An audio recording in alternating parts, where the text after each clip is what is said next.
Hi. As usual, a couple things that I want to insert that I forgot to say in the past. But in the early 60s, we wore a lot of dark eye makeup and long bangs hanging down and white lipstick. Then around 67, 68, which is the time I'm talking about now, um, stopped wearing the makeup. No more trying to curl the hair, hairspray, nail polish, all that stuff.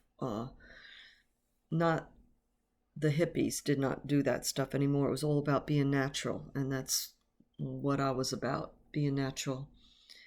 And the people that did that stuff, the girls that did that stuff, we called them plastic. Um, and okay, I was at that time still seeing that one guy, but it wasn't good anymore. Remember from my other episode, Daryl, and I was doing other things, trying to meet new guys and other guys and get another boyfriend or whatever, just having fun with girlfriends and all that stuff. So I was starting to hang out in West End, where where the hippies hung out, and it's right by the beach, and that was all cool, Carvel area. So I went there, and also I was hanging out in the summertime at the Beachcomber in North Long Branch.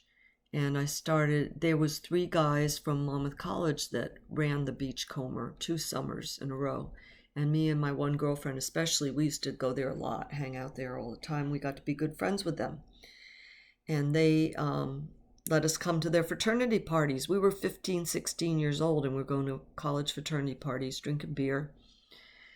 I don't know if they even let us drink beer, but we did. They kind of acted like they were our big brothers. We didn't feel like that. I had a little crush on one of them. She had a little crush on the other one, a different one of them, one of the three. But anyway, one time I was at one of their parties, and I was like 15, 16 years old. And there was a really, really cute, very good looking guy, I remember. Got with him. We went out in the car, and he was taking advantage of me. I was drunk, but I was letting him. And somebody saw us, and those boys, boy, they did not like that, and they blackballed him, beat him up, everything. So they were looking out for me. It was my fault though. But I went to several of those parties, and then we also went to some parties in West End, more fraternity parties, because the college was right there, and always had kegs of beer. One day I was with my friend Gail, my good, sweet friend Gail, and I passed out drinking beer. I just passed out, and we were in the basement, and I don't know why, but next thing I know, and it was some time had passed, I woke up on the bed in a bedroom, but my friend Gail was sitting right next to me in the chair. God bless her. She was my angel that night. She stayed by my side, watched over me, and I woke up and I was okay, and nothing happened. Thank God. Thank God for good friends and for his protection. And I had this friend who hung out in West End, who I knew from high school. He was a year or two above me, but and he was in the motorcycle club, gang, whatever you call it. I'm not going to name it, but their rivals were the Pagans. Anyway, I partied with them. Several parties, always had a good time. One I remember especially, and that was when we were drinking slow gin fizz, and we watched my first porn movie I ever saw. They called them smokers back then, and it was a black and white 35 millimeter reel-to-reel movie, and we're just sitting there sipping our gin, watching this. It was like a normal couple having sex, but they showed everything close up and all that. But it did not turn into an orgy. There was no sex happening in the room. We're just all sipping and watching, smoking some joints, no doubt about that. First time I smoked a joint was at the Beachcomber. Around that, I was 15, with my one girlfriend and a bunch of guys from North Long Branch. There was 6 or 8 guys, the whole North Long Branch crowd that was around my age. And it was raining that night. We went in a locker to get out of the rain. And I don't even remember if it was a pipe or a joint, but passed it around and we all got stoned, and I just remember laughing. Never laughed so hard in my life. And then the rain stopped and we were walking down Atlantic Avenue. We're all just like doubled over, holding our stomachs. We were laughing so hard. And okay, so around that time also, one day I went to school and Martin Luther King had been assassinated the night before. Very sad. So there was a black girl in my class who sat right opposite of me, because I was in the sewing class, so we sat at tables, and she sat facing me, and we were friends. And when Martin Luther King died that next morning, the black kids they didn't salute the flag. First time that ever happened. And my friend sitting opposite of me, she just kind of stared me down and gave me like dirty looks. And I said to her, "Why are you taking it out on me? I didn't do it. I had nothing to do with it." And then she stopped for a minute and got a big smile on her face, and she said, "You're right." And everything was fine then.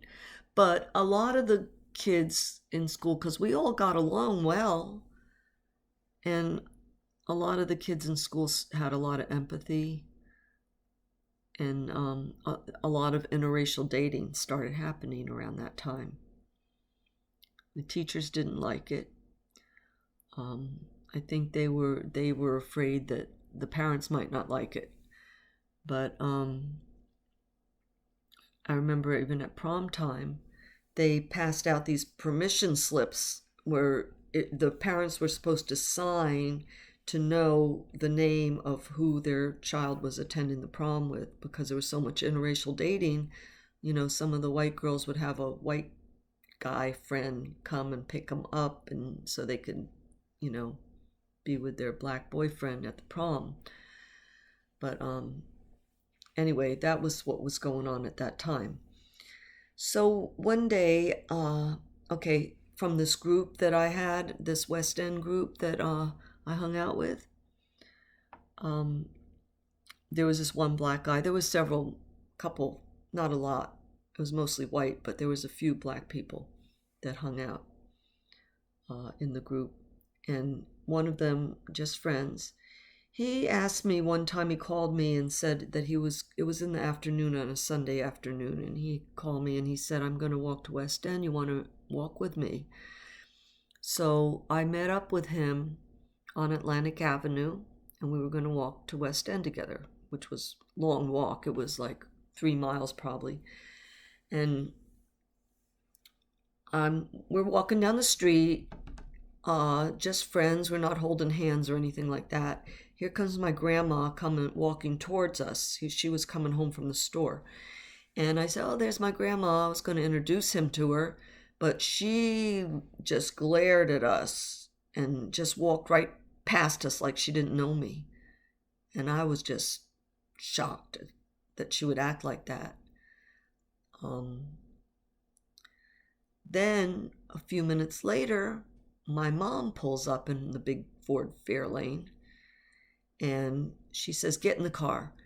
And that was highly unusual. My mom never came to get me when I was out. And I said, "Why? What happened?" I thought there was some emergency or something. And she said, "Just get in the car." So I got in the car and I said, "Give him a ride to West End."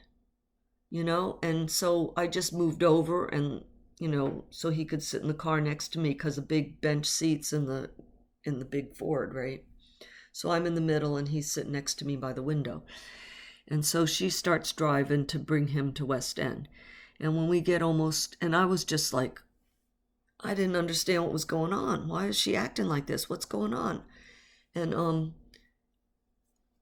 we get almost to the Carvel, and he says, can she drop me off at the lake? The lake was just like a block past Carvel. So I told my mom, drop him off at the lake. And I looked at him, and he had these big tears rolling down his face. And it just broke my heart. And then I realized that this was all about him. Then it just hit me like a ton of bricks. So she brought him there and dropped him off. And then, I yelled at my mom the whole way home, I'm sure. Well, my dad had just retired when I was 16, so he was home waiting for me, and my grandma were there in the living room waiting for my mother to bring me home. I come in, and my dad says, are you in love with him? I said, no, we're just friends. And then he says, are you pregnant? I said, no, we're just friends. And that's all he had to say. Now, I never thought of my dad as prejudiced. I don't think he ever was. He just wanted to know if I was going to need to marry this guy, whatever.